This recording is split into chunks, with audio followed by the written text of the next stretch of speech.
play is really hard to categorize. Who's to say that the most serious prose isn't actually playful? I remember Mousetrap as a kid. I don't think I once played the game. I think we set it up, played with the parts, and never even looked at what the actual rules were. The fact that you haven't tried to say, like, this is what this game means, is then what allows you to connect Benjamin Patterson to SimCity. Thank you all for being here. I'm Peter McDonald. I teach at the University of Wisconsin-Madison in an area called Design, Informal, and Creative Education. My background, though, is coming from more humanities, Englishy kind of position. I just recently released a book called The Impossible Reversal, A History of How We Play.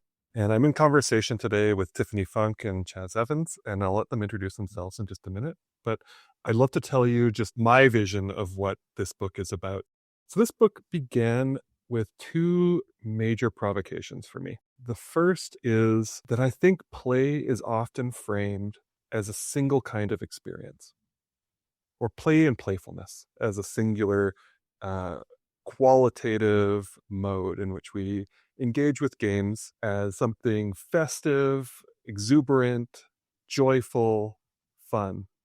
And I really wanted to challenge that. And this goes back to this whole book, and this particular question goes back to my dissertation work, where I was looking at Fluxus artists. Fluxus is a movement in the late 1950s, early 1960s that's very experimental and fun and seeks to kind of make art that is engaged in the public sphere, that doesn't separate it off into a gallery space, that uses all sorts of experiential qualities of people's bodies, and that has a couple of specific genres that we might talk about in a little bit. And people often, when they're writing about Fluxus, talk about it as playful, talk about specific artists as playful. And in my sort of dealing with that, I started to wonder, what do they actually mean? Because when I look at the work of someone like George Brecht, it doesn't feel at all like the work of someone like Yoko Ono, but both are often described as playful. So I want to start thinking about how can we get a better vocabulary to tease apart these different kinds of playfulness. So that's the first major goal for me with this book. And the second is building off of that, to stop thinking about play and playfulness as ahistorical things. So play is often framed as either a biological inheritance, something that we share with mammals and birds, and going back far enough with reptiles and fish in the biological literature, or as a psychological universal, something that children start out with in their infancy and continue to grow into, or as sometimes even a philosophical universal, something that is equated with freedom or indeterminacy. And that reduces play, in my mind, to a kind of flat, formal thing. And it makes it really hard to think about what changes historically in play.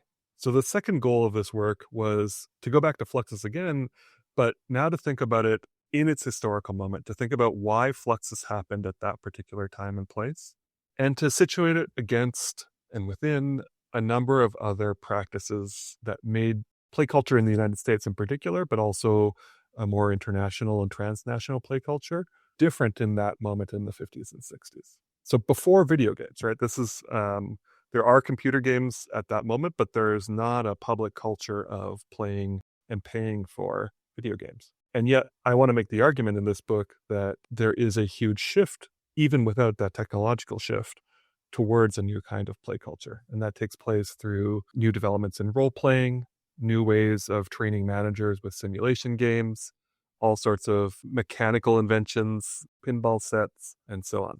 And that moment, that real renaissance, I think, of new forms of playfulness gets expressed as well through new vocabularies of design and new academic discourses about play.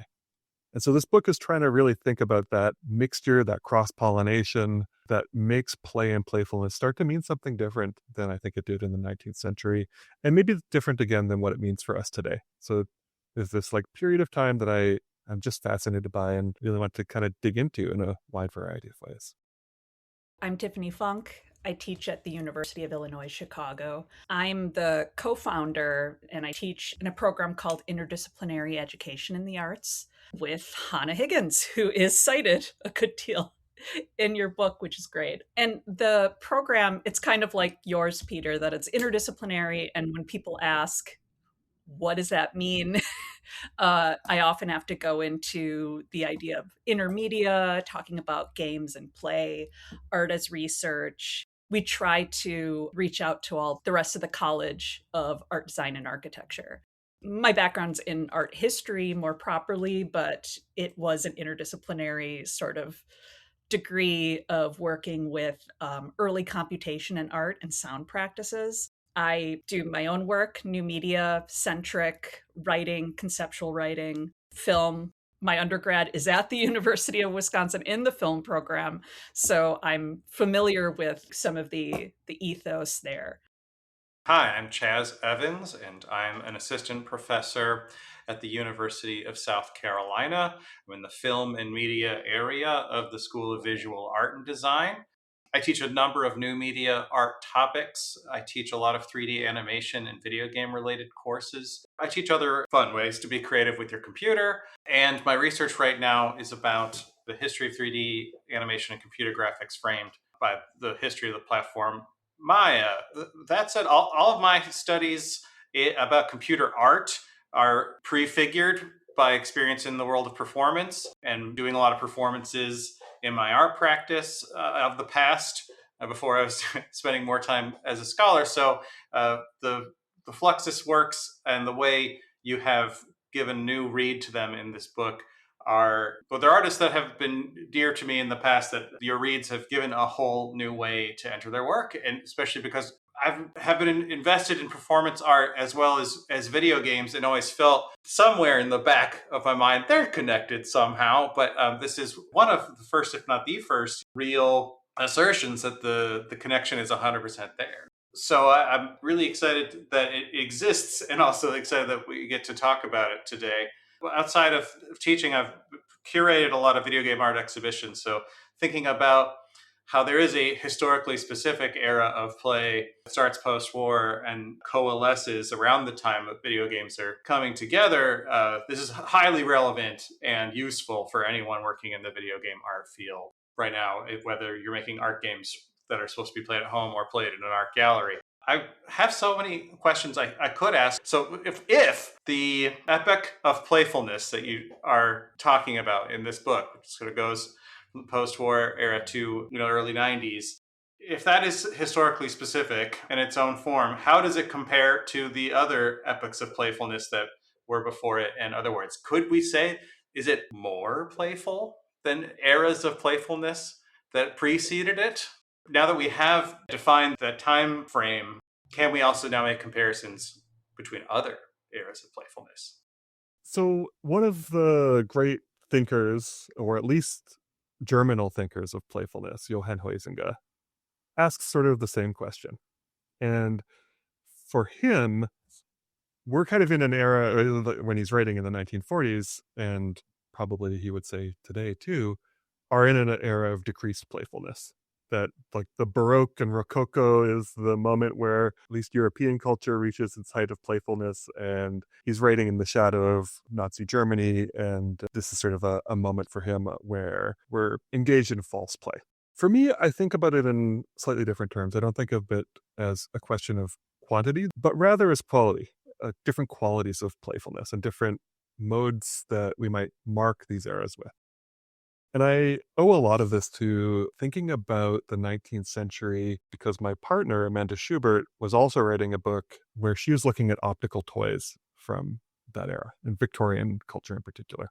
In her work, she talks a lot about rational recreations, ways that the toys like phenakistoscopes and stereoscopes are meant to train the eye and to teach you that when you think you see a ghost, it might actually be an optical illusion, right? To take what are often seen as feminized and racialized ways of overbelief or non-rational seeing and start to turn them into something more rational. And so when I think about playfulness in the 19th century, I think about things like those toys, things like science kits, like chemistry sets, and the kinds of, say, combinatorial playfulness in those chemistry sets. What can you put together? What new discoveries can you make when you start combining an acid and a base or what have you? I talk about that very briefly in the book, but I think there's a lot more room for that kind of exploration across all sorts of historical moments. And when we start really digging into the qualities that make playfulness different from one kind of playfulness different from another, we get a whole new set of analytic tools that I really hope that like other grad students take up this challenge and like explore it in new ways. I have a slightly different answer for what playfulness in our contemporary moment might look like, what the shift from the 90s to now might do. This period that I'm looking at is a moment where the canon of design principles around play and playfulness really gets formulated and set down. So that when we get into the 90s, we have ways of designing things that we were just trying to experiment with before. And now they can start being put to other uses. Play and playfulness can be one element in a larger recipe where somebody might be trying to design an existential game or trying to make a blockbuster spectacle. Those pieces that were kind of hard won through experimental art and academic discourse and social practice are now put into a more means-end relationship. They just become one tool among others.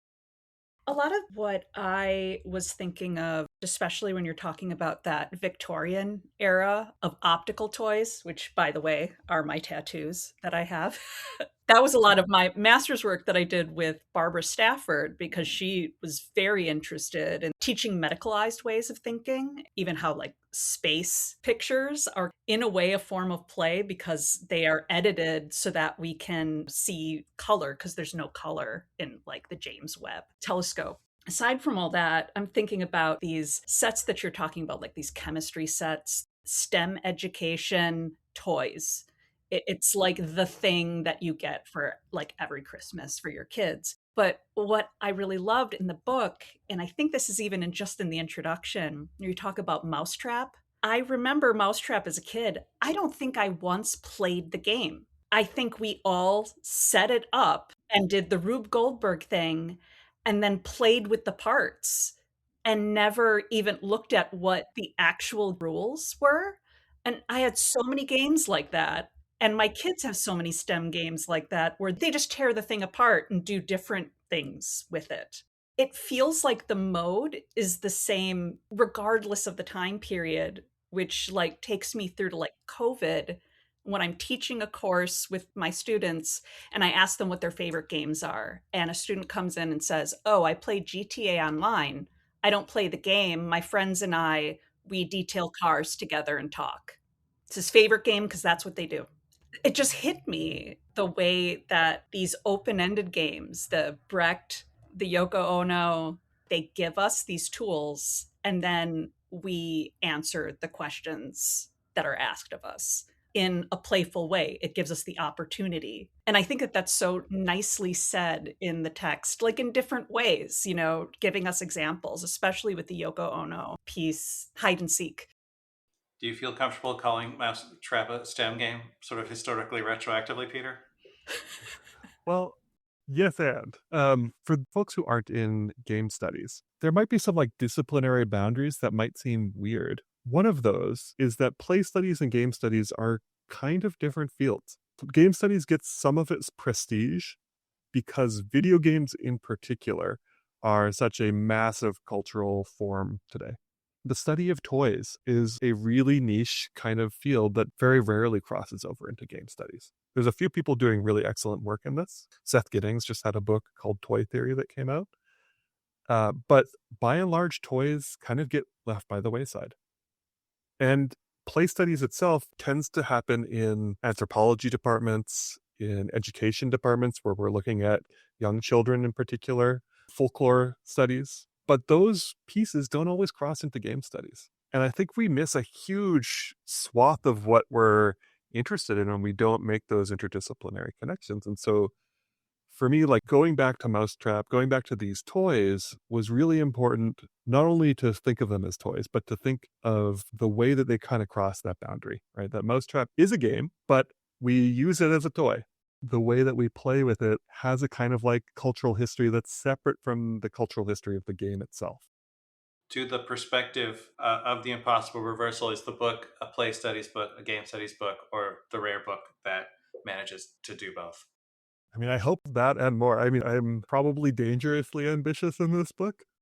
Yeah, yeah. Okay, I had several notes in the margins that said something to that extent. Why is Peter making a scope this big? That and showing how there are these unique forms of playfulness that run through the military, the commercial sector, and the most fringe and avant-garde of artists, right? And these ideas are connecting some areas of life that are often not associated with each other, and that's obviously very, very exciting and also very difficult to do. But while I was sort of marveling at that wideness of scope, it's still a narrower scope than what you were saying earlier, which is like this broad idea that play is a historical, right? That's just like play is this idea that somehow is constant and theorizable for all of time.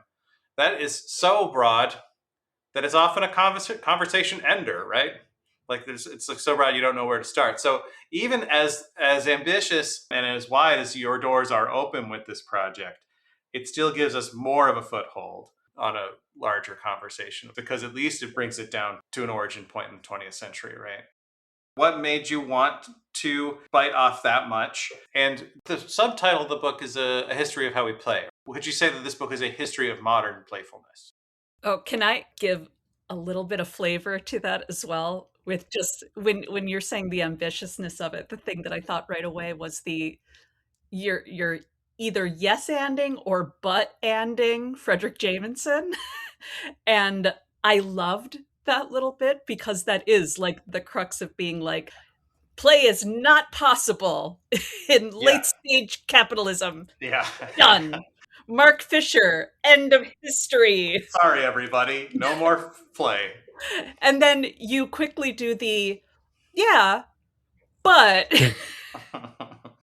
Yeah. So part of the ambitiousness of a feeling like I needed to jump between all these different sites was that a lot of them do get taken up in their individuality, right? That there's rich discourses in these different disciplines that are talking about play, but not kind of cross contaminating. And that those limitations end up reproducing, um, I think, the same kind of arguments over and over again. But then, like, how do you actually do the work of bringing them together was a huge question for me. Like, how I didn't think that trying to necessarily like wrestle with the theoretical implications of each discipline and saying, well, you should probably look at each other was going to be like a productive way of actually creating that discipline. There's one of my advisors used to make fun of a rhetorical gesture that academics do that I also do sometimes, which is like the call for more research, right? Like, now that we know this is the thing that is true, somebody else should go and do the work. And I'm always, I've learned that like, I have to be the one to do the work. Like nobody else is going to do it. It's going to follow my call. And so this was just like a challenge for myself to start doing the work of thinking across these different sites. And it's a very, I want to be humble with this. I hope that there's moments in here that show the humbleness of like, this is not meant to be exhaustive. I could be wrong about a lot of like what these actual sort of aesthetic principles are, because I'm, starting from very individual works and trying to see what they have to tell us. This is my way of ultimately grounding this and not being too grandiose. It's like each aesthetic category really starts from a close looking at one Fluxus game and try to build out from there. And then the same goes for some of the other toys that I look at or some of the video games that I look at. In each case, I'm really trying to get deep into a single object in order to see what it has to tell us about how people play.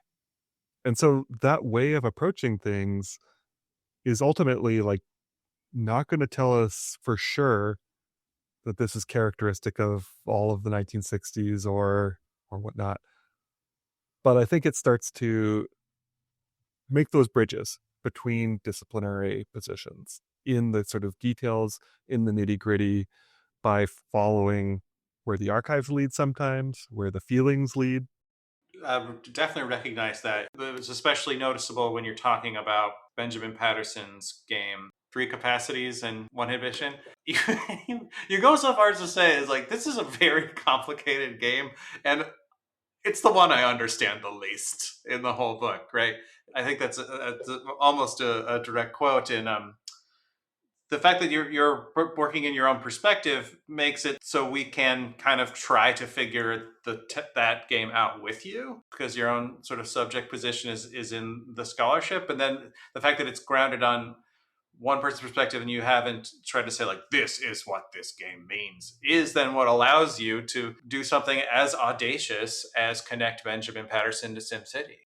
Well, let me start with reflecting on how I actually did come to understand these games. It's not just an abstract process. This is a point that I try and make throughout, that you can't just read the instructions for these games or look at the pieces of them and understand them through that. You have to play them. And doing that with these pieces sometimes is hard because they are in an institutional archive or they no longer exist, or it's just hard to get people to actually sit down and play them with you. But again and again, that was my starting point. So I'm just on my way to Chicago for a conference today, and I just finished building a replica of, or at least my version of, one of the pieces I write about in here, Shigeko Kubota's video chess. And I'm hoping to, learn more about it by playing with some of the folks at the conference and keep thinking about these pieces. And so the sense that, that I don't totally know is true because it's coming from like, you have to play them with other people. You have to see what people do and how they make sense of them. How you feel. You have to pay attention phenomenologically to what's going on in your body, what's going on in your strategies, what's going on in your social relationship to the person across the table from you. But then you also have to, I'm not trained as an art historian, but there's like deep archival traces here that you really need to tease out to understand what was going on. So with Benjamin Patterson's three games, or a game, three capacities and one inhibition, that was a real source of trying to understand the game, was going and looking at copies at MoMA, seeing some of Benjamin Patterson's notes that were around the time of the game,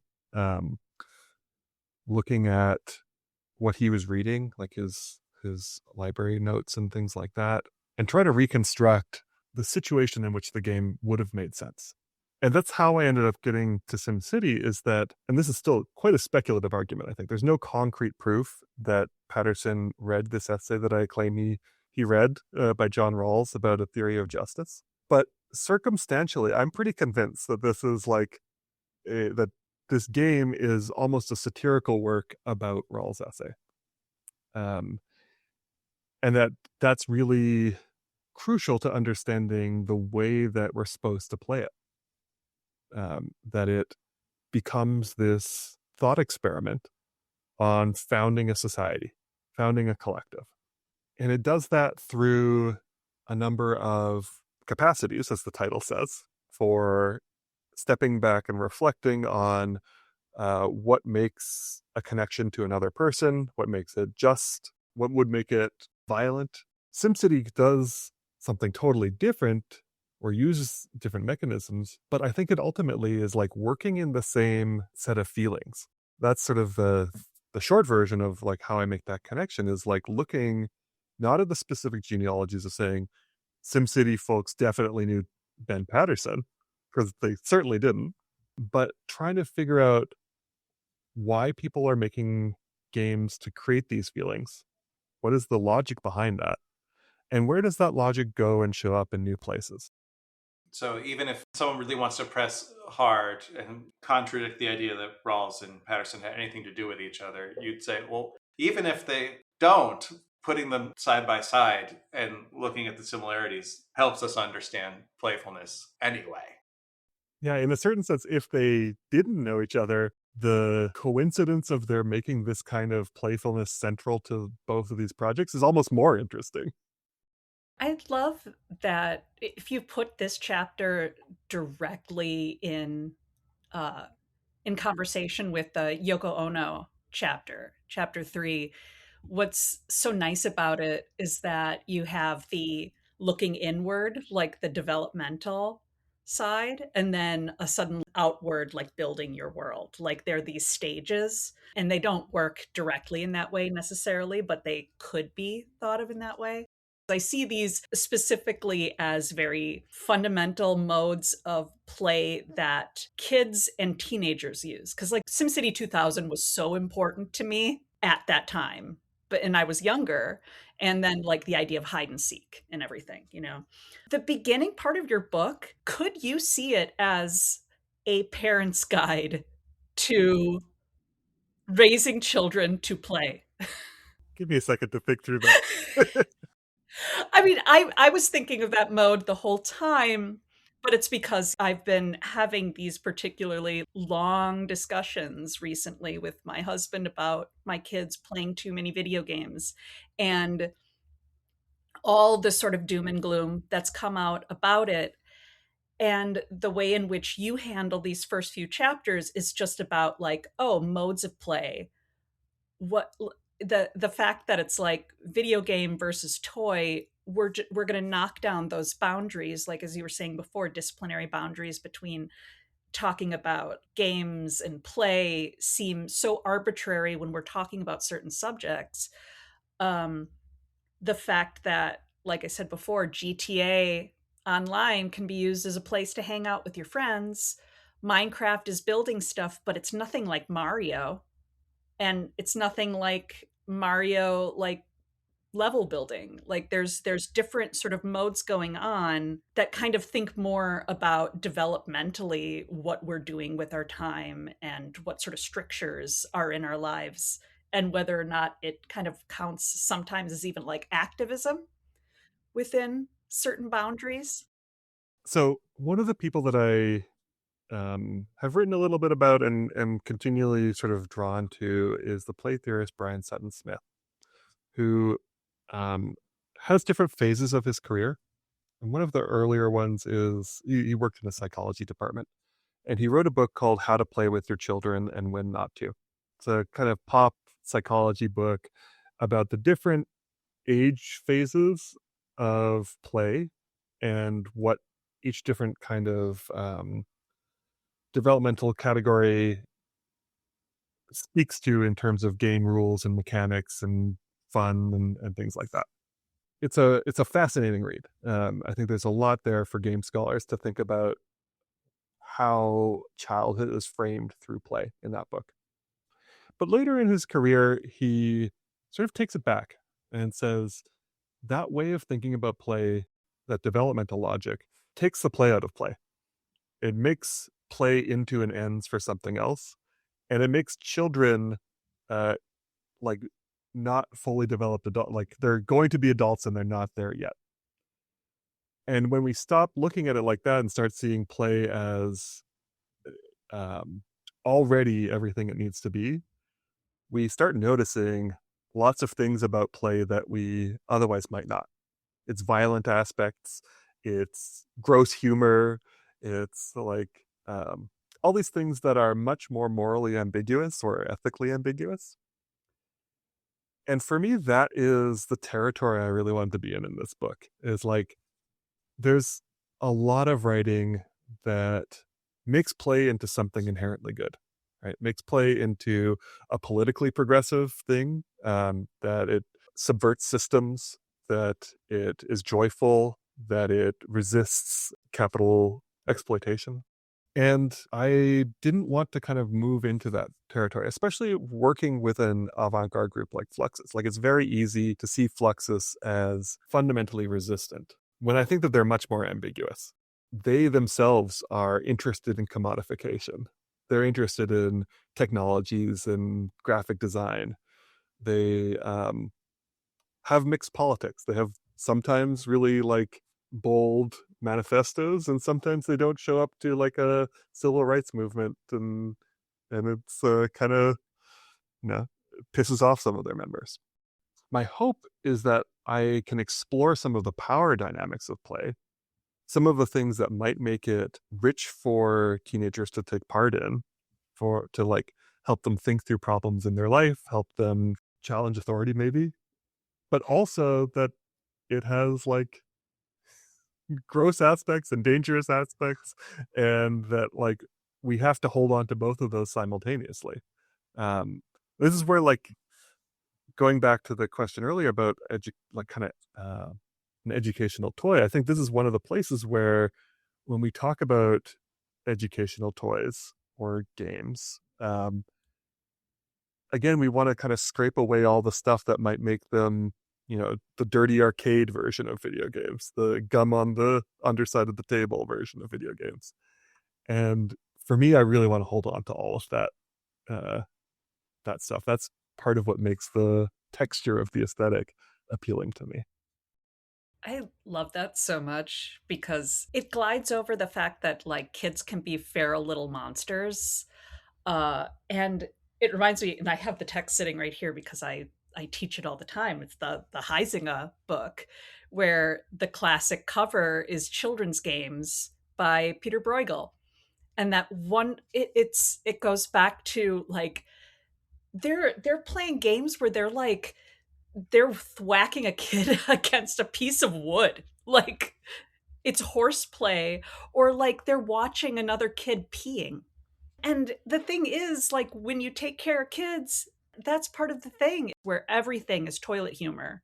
At a certain point, it's just that's all it is. And then you have to laugh because it is funny. It's like the fart in the elevator in your book, where actually it's funny. It made me think of Marjorie Allen. She was the proponent of adventure playgrounds after World War II. The whole idea of just letting kids play with hammers and sticks, because if we prescribe them to certain things too much, it can even be kind of dangerous because it doesn't allow them that freedom that they actually need. Which, I mean, there's a lot of differing ideas about it, but it does give rise to more interesting playgrounds at the very least.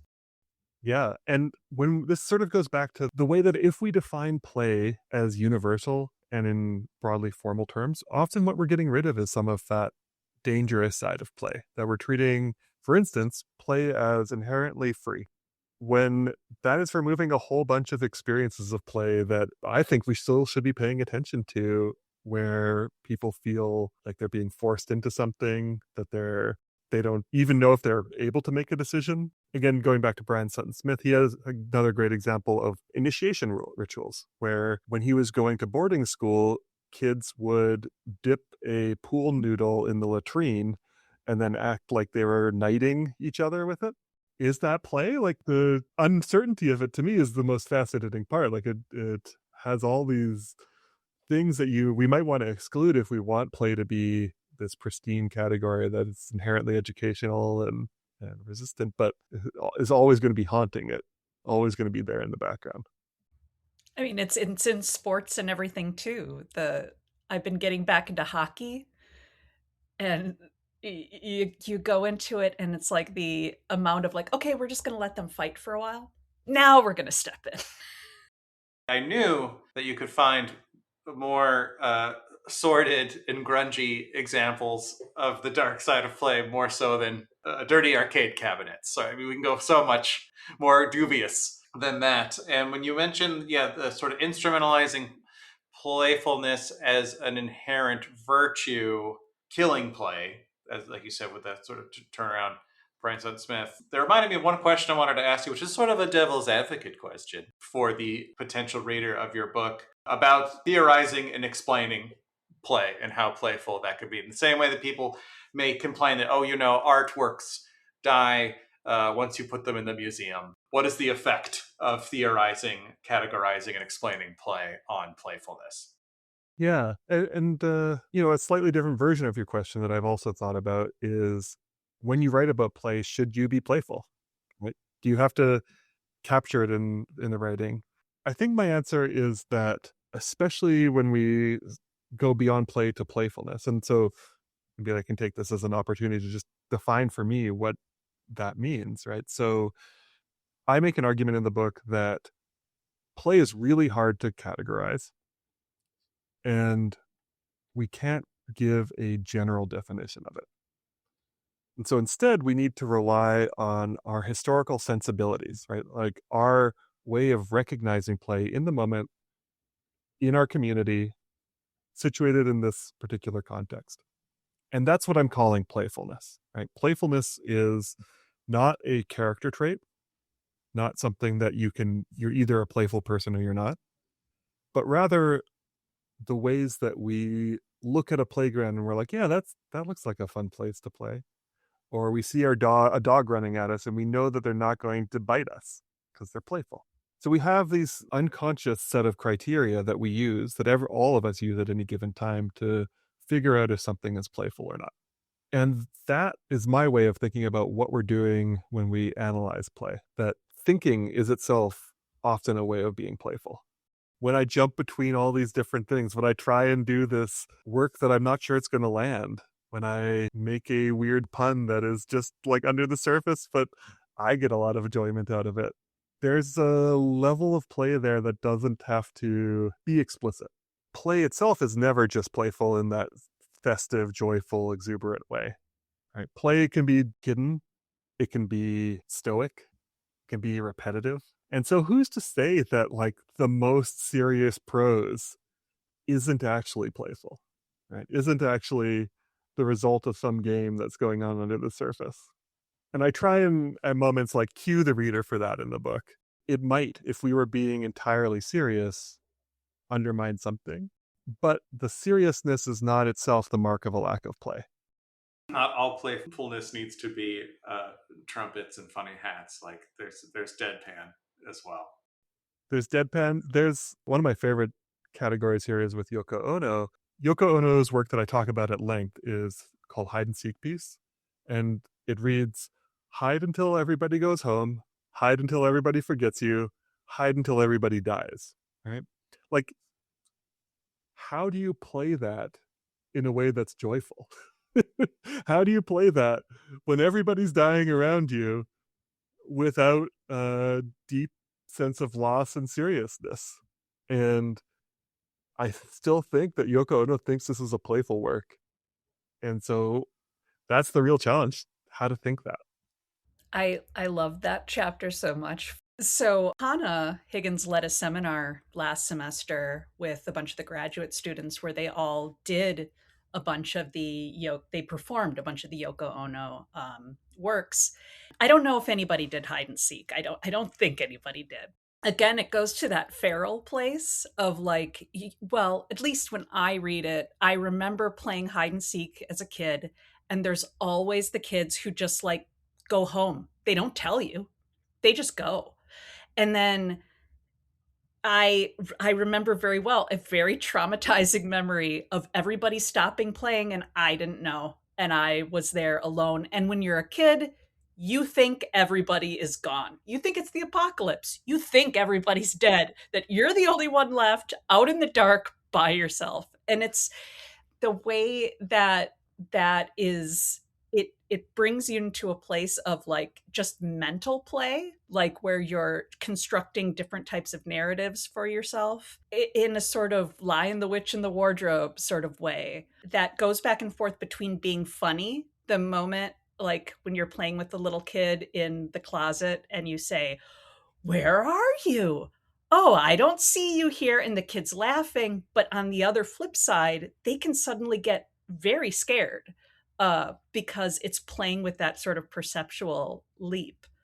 Because it is still playful when it's frightening, just like a survival horror video game is fun, even though sometimes you have to take off your headphones and go for a walk around the block because it's too much.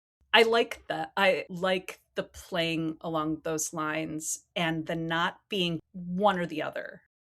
I think that's right. And this example in particular gets at something that's important about this book, which is while I argue that these are new styles of playfulness in the 1950s and 60s, they're not coming out of nowhere, right? The argument isn't these were invented for the first time, right, in Yoko Ono's work.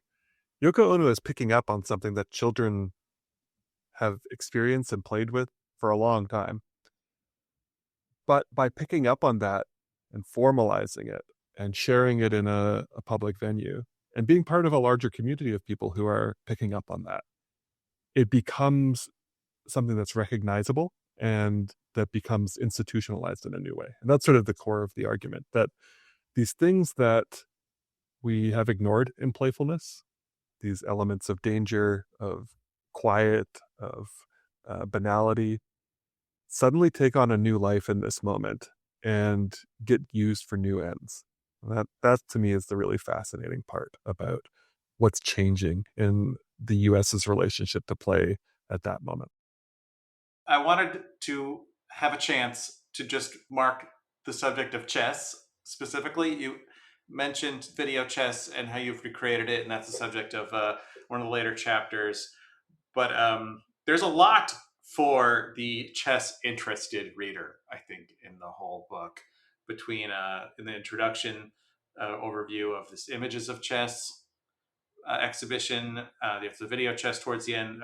We got Yoko Ono's White Chess, Play It by Trust in general. And also, I mean, the fact that chess as a game, of course, it is very present in your historical scope that we talked about earlier. It does not originate in this historical scope. And that's an important made in the introduction as well. I don't know how many times I've been in class and we're having that, that age old, what is a game question. And some student is going to say, well, what about chess? And we're going to compare that to, basically other objects in the discussion are contemporary video games. And you showing that the chess originates outside of this era of designed play is a refreshingly easy way to say, no, chess is not our best immediate point of comparison when we're trying to understand the boundaries of contemporary video games. So anyway, I want to state that's a very useful tool that you don't even have to read past the introduction to get. But I wanted to give you the opportunity to think about the whole project through like the lens of that one sort of enduring games topic and what the chess interested reader can expect. Yeah, I think that it's a nice point to bring up. And the way you bring it up is exactly right. That it's in there partly because chess is such a standard for what a game is, right? When people try and define a general category of game, chess is inevitably one of the things they turn to. And the Fluxus relationship to chess is such an interesting transformation of that, because almost all of the Fluxus versions of chess are still playable as chess to some degree. Not all of them. There's some that like make a point of not being playable. But in Yoko Ono's White Chess set or Takako Saito's Weight Chess or Smell Chess, there's still a version of chess you can play. The way that they subvert chess is through all the elements that make chess playful, right? That they are taking up the sights and sounds, the social element, our memories, all these elements that a classic definition of game would want to exclude, to really focus on the rules and the board and all these like abstract elements. And that abstraction is not only key to game studies, but a much broader kind of modernist philosophical commitment that also picks up chess as its primary example. And so chess has this like incredibly rich symbolic weight to it that I think the Fluxus folks just take apart in the most beautiful way. Thank you so much. This was a blast to talk about with y'all. This has been a University of Minnesota Press production. The book, The Impossible Reversal, A History of How We Play by Peter D. McDonald is available from University of Minnesota Press. Thank you for listening.